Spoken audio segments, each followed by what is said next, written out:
Hello everyone, आज की इस वीडियो में हम HP टैट JBT/DLED के नवंबर 2021 के पेपर में आए हुए हिंदी पार्ट को डिस्कस करेंगे। स्टार्ट करते हैं। 61 मारपीट में कई लड़के घायल हो गए। रेखांकित शब्द में कौन सा विशेषण है? तो आपको पता है कि विशेषण 4 प्रकार का होता है: गुणवाचक विशेषण, संख्यावाचक विशेषण, परिमाणवाचक विशेषण और सार्वनामिक विशेषण। गुणवाचक विशेषण होता है उसमें गुण की बात होती है, संख्यावाचक में संख्या होती है, परिमाणवाचक में नापतोल की बात होती है और सार्वनामिक विशेषण में जो यह संकेत कोई ऐसी बात होती है। तो यहाँ पे देखिए कि मारपीट में कई लड़के घायल हो गए। ना इसमें कोई गुण है, ना कोई नापतोल है, ना ही कोई संकेत है, बाकी बचती है संख्या। तो ठीक है, कुछ, कोई, 3, 4, 5, 1, 2 ये सारे किस में आते हैं? ये सारे आते हैं संख्या में। ठीक है, तो सही आंसर क्या रहेगा इसके लिए? सी, संख्यावाचक। नेक्स्ट रहेगा प्रयत्न के आधार पर व्यंजनों के भेद हैं। करेक्ट आंसर रहेगा सी, 3। ये डायरेक्ट क्वेश्चन होते हैं, एसजीटी से आपको याद करने होते हैं। नेक्स्ट है क्वेश्चन कि तहसीलदार, जेल खाना, खून पसीना शब्द हैं। पूछा गया है कि किस प्रकार के शब्द हैं। तो इसका सही आंसर रहेगा सी, संकर शब्द। बाकी संकर शब्द वो शब्द होते हैं जो कि दो अलग अलग भाषाओं से बने होते हैं। ठीक है, दो भिन्न भिन्न भाषाओं के शब्दों को मिलाकर संकर शब्द बनते हैं। ये दो अलग अलग भाषाओं से मिलके जो हैं वो बने होते हैं। जैसे तहसील प्लस दार, जेल प्लस खाना, खून प्लस पसीना। तो इसमें अलग अलग जो है वो दो भाषाएं लेकर के इन्हें इकट्ठा बनाया गया है। जैसे दार जो है ये फारसी का शब्द है, तो तहसील प्लस दार। बाकी जब आपको टॉपिक वाइज करवाया जाएगा तो वहाँ पे अच्छे से बता दिया जाएगा।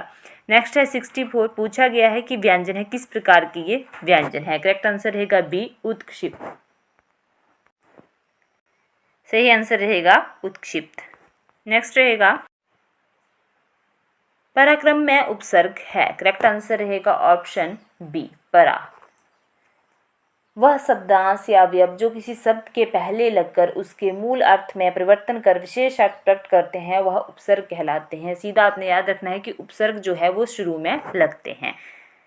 नेक्स्ट रहेगा कि 66 कि झगड़ालू में प्रत्यय है।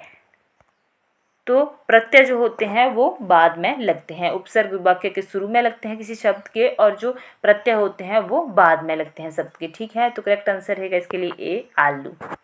प्रत्यय मतलब पीछे लगेंगे ये जाकर के। नेक्स्ट है यदि निशा आई होती तो मैं अवश्य चलता। तो इन्होंने दिया है कि यदि निशा आई होती तो मैं अवश्य चलता। वाक्य में कौन सा भूतकाल है? एक तो इन्होंने खुद दे दिया है कि ये कौन सा है, ये भूतकाल का वाक्य है। अब इसमें पहचानना है कि कौन सा भूतकाल का कौन सा वाक्य है। तो ऐसा वाक्य जिसमें दो क्रिया का मेल हो और एक क्रिया का होना ना होना दूसरे क्रिया के होने पे डिपेंड करता हो, उसे कहा जाता है हेतु हेतु मद भूतकाल।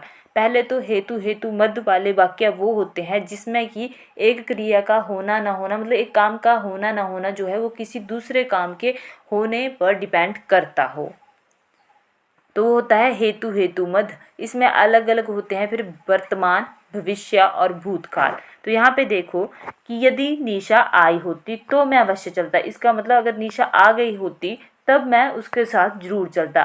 वो आई ही नहीं है तो फिर मैं नहीं चला। ठीक है, तो यहाँ से पता चल रहा है कि दो क्रियाओं का यहाँ पे मेल हो रहा है। और दूसरा ये हो रहा है भूतकाल में, मतलब ये काम हो चुका है, जो कि वाक्य में खुद ही दिया था इन्होंने कि ये भूतकाल की बात है। तो करेक्ट आंसर रहेगा सी, हेतु हेतु मद भूत। यदि ऐसा वाक्य होता इसी प्रकार का जिसमें कि दो काम हो रहे होते और एक काम का होना ना होना दूसरे काम के होने पे डिपेंड करता, परंतु वो वर्तमान में होता, तो वो होता फिर हेतु हेतु मद वर्तमान का वाक्य। ठीक है, अगर भविष्य वाला होता तो उसमें होता फिर हेतु हेतु मद भविष्य, क्योंकि जो आने वाले काम की बात होती। तो ये आपने याद रखना है और पेपर में पूछे यहीं से जाते हैं, हेतु हेतु मद वाले वाक्य जिसमें कि दो काम का होना पाया जाए। बाकी दो काम तो हो ही, साथ में ये भी ध्यान रखना कि अगर हो चुका हो तो भूतकाल का होगा, अगर आने वाला हो तो भविष्य का होगा, और हो रहा हो तो वर्तमान का होगा। नेक्स्ट है वर्षा एकाएक होने लगी। रेखांकित शब्द कौन सा क्रिया विशेषण है? तो सबसे पहली बात, क्रिया विशेषण होते क्या हैं? तो क्रिया विशेषण एक ऐसा अवयव शब्द होता है जो कि क्रिया की विशेषता को बताता है। क्रिया की विशेषता को बताने वाले को क्या कहा जाता है? क्रिया विशेषण। अब यहाँ पे पूछा गया है कि वर्षा एकाएक होने लगी, तो इसके लिए सही आंसर रहेगा सी, रीतिवाचक। इनको निकालने का ये 4 ही होते हैं, कालवाचक, स्थानवाचक, रीतिवाचक और परिमाणवाचक। इनको निकालने का एक बड़ा ही आसान सा ट्रिक होता है, जब टॉपिक वाइज मैं आपको करवाऊंगी तो वहाँ पे आपको अच्छे से बता दूंगी। जिगीसा गाती है मैं क्रिया है, तो करेक्ट आंसर रहेगा इसके लिए ऑप्शन ए, कर्मक। ये भी आपको टॉपिक वाइज जब करवाया जाएगा तो बाकी आपको इसके बारे में भी बता दी जाएगा। 71, चिन्ह का उच्चारण होता है। चिन्ह दिया गया है, इसका उच्चारण कहाँ से होता है? करेक्ट आंसर रहेगा ए, नाक से। 72, रनन शब्द से अभिप्राय है, तो ये रनन मतलब पशु पक्षी की आवाजें। नेक्स्ट है विराम नहाने को गया, इसमें पूछा गया है कि कौन सा कारक है। तो कारक वाला टॉपिक जरूर आपने अपने टैट के लिए तैयार करके रखना है, क्योंकि यहाँ से मैक्सिमम टाइम क्वेश्चन देखने को मिलते हैं।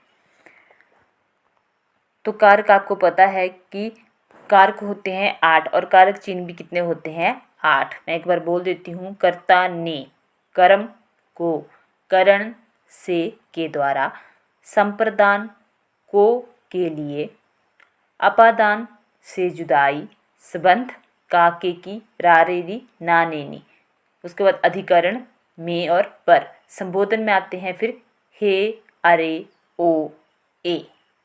तो यहाँ पे विराम नहाने को गया, और इन्होंने यहाँ पे खुद जो है इसे अंडरलाइन किया हुआ है को, मतलब विराम नहाने को गया वाक्य में कौन सा कारक है? तो को कहाँ पे देखा आपने? संप्रदान में, ठीक है। संप्रदान के होते हैं चिन्ह को के लिए, तो इसके दोनों ही अर्थ बन रहे हैं कि राम नहाने के लिए गया या नहाने को गया, ठीक है। तो को आपको कहाँ देखने को मिलता है? संप्रदान में, तो करेक्ट आंसर रहेगा सी, संप्रदान। क्योंकि ये इतने आसान टॉपिक है, फिर यहाँ से भी अगर क्वेश्चन गलत करते हो आप तो फिर नंबर निकालने जो है वो मुश्किल हो जाते हैं। नेक्स्ट है नीलांबुज शब्द में कौन सा समास है? तो बात हुई है विशेषता की, करेक्ट आंसर रहेगा सी, कर्मधारय। 75, कान में तेल डाले बैठे रहना लोकोक्ति का अर्थ है, तो इसका अर्थ होता है कि कुछ सुनने को तैयार ना रहना, ठीक है।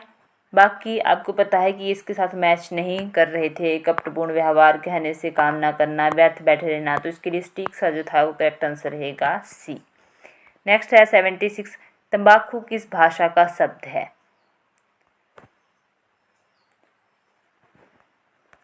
तो अकॉर्डिंग टू फाइनल आंसर की इस क्वेश्चन के लिए कोई भी ऑप्शन यहाँ पे सही नहीं था।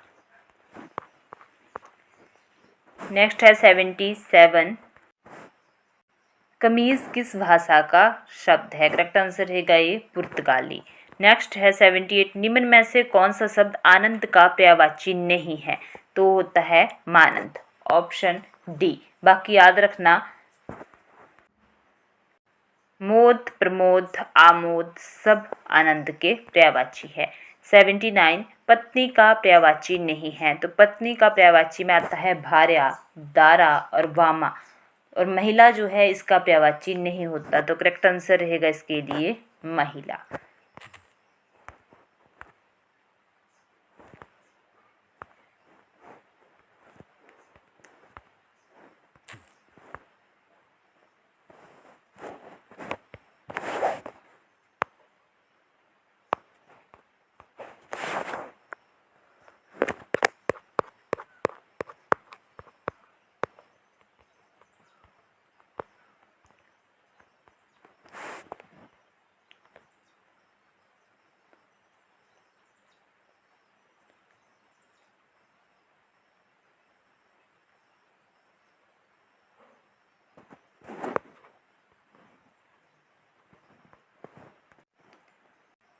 नेक्स्ट रहेगा 80, स्नो हो राम जही शिव धनु तोरा, साहस पाऊ सम सो रिपु मोरा, सो बिलगाऊ बिहाई समाजा, ना तय मारे जय है सब राजा। उपर्युक्त पंक्ति में कौन सा रस है? करेक्ट आंसर रहेगा बी, रोधर रस। 81 वह सर इधर गांडीव गुण से भिन्न जैसे ही हुआ, धड़ से जयद्रथ का उदर छिन्न वैसे ही हुआ। उपर्युक्त पंक्ति में कौन से अलंकार का प्रयोग हुआ है? तो ऑप्शन सी रहेगा अतिशयोक्ति। 82 सुलभ का विपरीतार्थक है, तो होता है दुर्लभ, ऑप्शन सी। 83 नूतन का विपरीतार्थक है, तो नूतन मतलब नया, तो इसका क्या होगा? पुरातन, ऑप्शन डी। पसीने से उत्पन्न जीव, मैक्सिमम टाइम कॉम्पिटिटिव एग्जाम्स में पूछे जाने वाला क्वेश्चन है ये। करेक्ट आंसर रहेगा इसके लिए स्वेदस, ऑप्शन बी। 85 आगामी भावी, आगामी का अर्थ है आगे आने वाला, यह शब्द कारबोधक है किंतु भावी का आशय, तो भावी का अर्थ क्या होता है? भावी मतलब भविष्य में होने वाला, ऑप्शन बी। नेक्स्ट है प्रलाप विलाप। प्रलाप का आशय व्यर्थ की बकवास अथवा बड़बड़ करना, किंतु विलाप का अर्थ है, तो विलाप का अर्थ होता है रो रो कर दुख प्रकट करने की क्रिया। करेक्ट आंसर रहेगा सी। कई बार हम आम बोलचाल में भी बोल देते हैं कि वो बहुत ज़्यादा विलाप कर रहा था, मतलब बहुत ज़्यादा रो रहा था, रो रो के अपना दुख जो है वो प्रकट कर रहा था। नेक्स्ट है सर्वोत्तम शब्द अपने सर्वश्रेष्ठ क्रम में कविता कहलाते हैं, यह किस पाश्चात्य विद्वान का कथन है? सही आंसर बी कॉलरिज।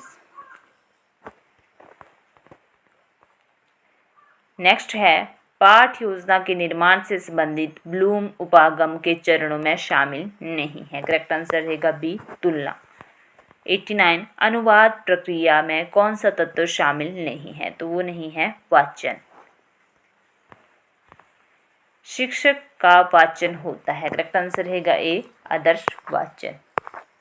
तो अगर आपको सारे टॉपिक्स की वीडियो चाहिए होंगे तो जल्दी से जल्दी कमेंट करना है आपने, ताकि हम भी जल्दी से जल्दी आपको प्रोवाइड करवा सकें, क्योंकि हिंदी सिर्फ आपको कॉम्पिटिटिव एग्जाम्स में नहीं हेल्प करेगी, सिर्फ टैट में ही नहीं हेल्प करेगी आपको, बाकी अब जो है वो हिमाचल में क्लास 3 की पोस्टों के लिए जो है वो हिंदी जो है वो काफ़ी ज़्यादा ज़रूरी हो गई है। पेपर 1 में 10 क्वेश्चन आते हैं और 2 मार्क्स का एक, तो 20 नंबर की सीधी हिंदी आएगी। तो आपको जो है अगर आप एक बार कहीं पे अच्छे से इस हिंदी को पढ़ लोगे तो सिर्फ आपको ऐसा नहीं है कि टैट के काम में आएगी, नहीं, ये आपका सब्जेक्ट जो है वो काफ़ी लंबे समय तक पक्का हो जाएगा। और जिस भी कॉम्पिटिटिव एग्ज़ाम में आप बैठोगे जहाँ पे मैक्सिमम में हिंदी आती ही होगी, तो वहाँ पे फिर आपके मैक्सिमम क्वेश्चन जो है वो सही होंगे। वीडियो अच्छी लगी तो वीडियो को लाइक करना, शेयर करना, चैनल को सब्सक्राइब करना ना भूलना। Thank you.